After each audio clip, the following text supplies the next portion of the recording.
दोस्तों, हम जानते हैं कि पृथ्वी पर जन्म लेने वाला कोई भी प्राणी अमर नहीं है, यानी उसे एक न एक दिन मरना ही है।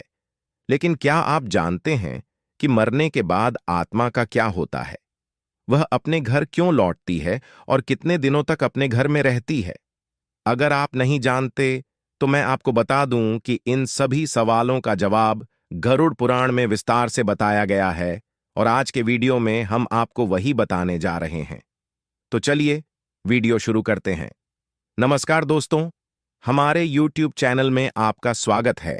दोस्तों, गरुड़ पुराण में विस्तार से बताया गया है कि जब किसी की मृत्यु हो जाती है तो यमराज के दूत उसकी आत्मा को अपने साथ यमलोक ले जाते हैं, जहां उसके पापों का हिसाब किताब होता है, और फिर 24 घंटे के अंदर यमदूत उस व्यक्ति की आत्मा को वापस उसके घर छोड़ देते हैं। यमदूत द्वारा मृतक की आत्मा को मुक्त करने के बाद मृतक की आत्मा उसके परिवार के सदस्यों के बीच भटकती रहती है और अपने परिवार में लौट आती है। वह पुकारती रहती है, लेकिन कोई उसकी आवाज नहीं सुनता। यह देखकर मृतक की आत्मा बेचैन हो जाती है और जोर जोर से चिल्लाने लगती है, फिर भी उसकी आवाज कोई नहीं सुनता। इसके बाद मृतक की आत्मा अपने शरीर में प्रवेश करने की कोशिश करती है, परंतु यमदूत से बंधी होने के कारण वह शव में प्रवेश नहीं कर पाती है। इसके अलावा गरुड़ पुराण में कहा गया है कि जब किसी की मृत्यु हो जाती है तो उसके परिवार वाले रोने पीटने लगते हैं, तो यह देखकर मृत आत्मा भी दुखी हो जाती है। वह रोने लगती है, लेकिन कुछ नहीं कर पाती और अपने जीवन में किए गए कर्मों को याद कर असहाय और दुखी हो जाती है। गरुड़ पुराण के अनुसार जब यमदूत मृतक की आत्मा को उसके परिजनों के बीच छोड़ जाते हैं, तो उस आत्मा में इतनी शक्ति नहीं होती कि वह यमलोक की यात्रा पूरी कर सके।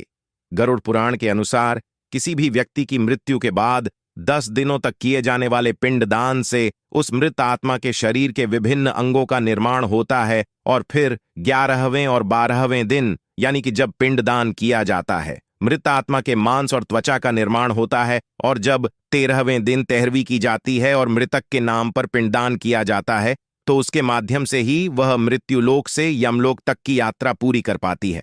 दोस्तों, मृत्यु के बाद 13 दिनों तक मृत आत्मा के नाम पर किया जाने वाला पिंडदान आत्मा को मृत्युलोक से यमलोक में जाने की शक्ति प्रदान करता है।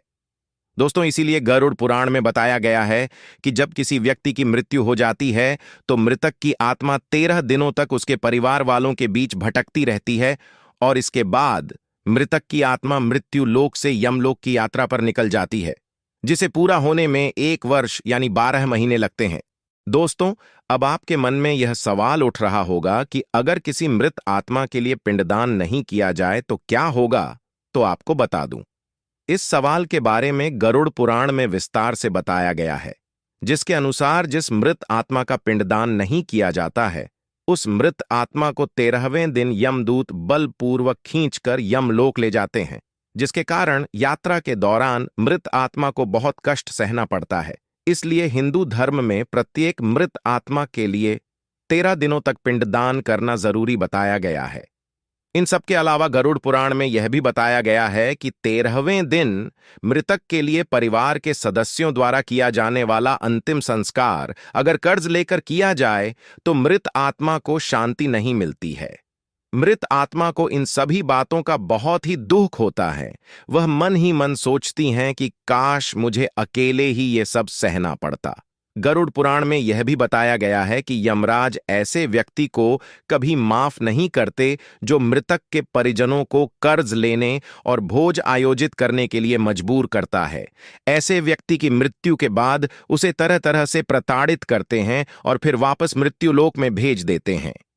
गरुड़ पुराण में यह भी बताया गया है कि जो व्यक्ति जीवित रहते हुए पुण्य कर्म करता है, उसकी मृत्यु के 13 दिन के भीतर यमदूत उसके पास आते हैं। बाद में वे आत्मा को अपने साथ यमलोक ले जाते हैं, और ऐसी आत्मा को मृत्युलोक से यमलोक तक के रास्ते में किसी भी प्रकार की परेशानी नहीं उठानी पड़ती है। जबकि जो व्यक्ति अपने जीवन काल में बुरे कर्म करता है, उसे कई तरह की यातनाएं दी जाती हैं। रास्ते भर यमदूतों के द्वारा तरह तरह की यातनाएं दी जाती हैं। वह कांपने लगता है और बार बार यमदूतों से क्षमा मांगता है, लेकिन यमदूत उसे माफ नहीं करते हैं।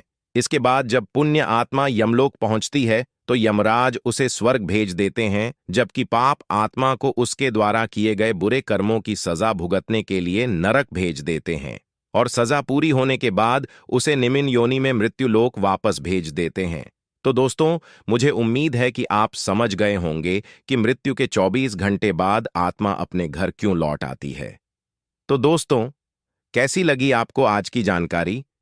अगर आपको आज की जानकारी पसंद आई हो तो वीडियो को लाइक करें, शेयर करें और हमारे YouTube चैनल को सब्सक्राइब करें। मैं आपसे नई जानकारी के साथ फिर मिलूंगा, तब तक के लिए जय माता की।